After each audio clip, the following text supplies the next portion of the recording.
My dear brothers and sisters, today we have the memorial of St. John Newman, Bishop.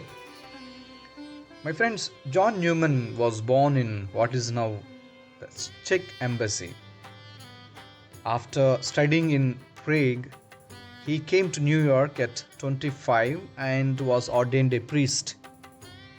He did missionary work in New York until he was 29 when he joined the Redemptorists and became its first member to profess vows in the United States. He continued missionary work in Maryland, Virginia, and Ohio, where he became popular with Germans. My friends, at the age of 41, as Bishop of Philadelphia, he organized the parochial school system into a diocesan one, increasing the number of pupils almost 20-fold within a short time. My friends, gifted with outstanding organizing ability, he drew into the city many teaching communities of sisters and the Christian brothers. During his brief assignment as vice provincial for the Redemptorists, he placed them in the forefront of the parochial movement. My friends, well known for his holiness and learning, spiritual writing and preaching, on October 13th, 1963, John Newman became the first American bishop to be beatified. Canonized in 1977, he is buried in St. Peter the Apostle Church in Philadelphia. My friends, as we celebrate the feast of St. John Newman, reflection for us today is that Newman took seriously our Lord's words, "Go and teach all nations."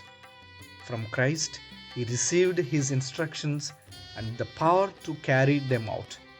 For Christ does not give a mission without supplying the means to accomplish it. The Father's gift in Christ to John Newman was his exceptional organizing ability, which he used to spread the good news. My friends, today the church is in dire need of men and women to continue in our times the teaching of the good news. The obstacles and inconveniences are real and costly.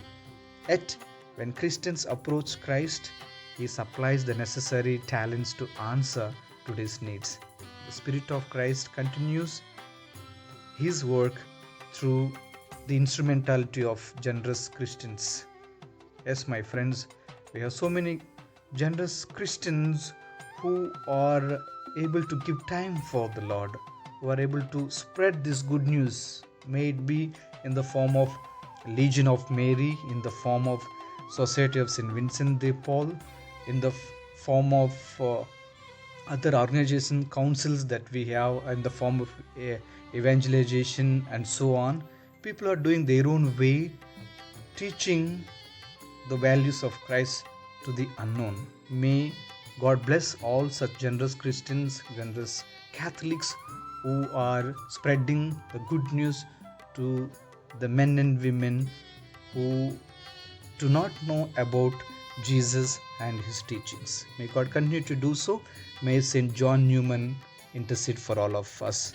May God bless you. In the name of the Father, and of the Son, and of the Holy Spirit. Amen.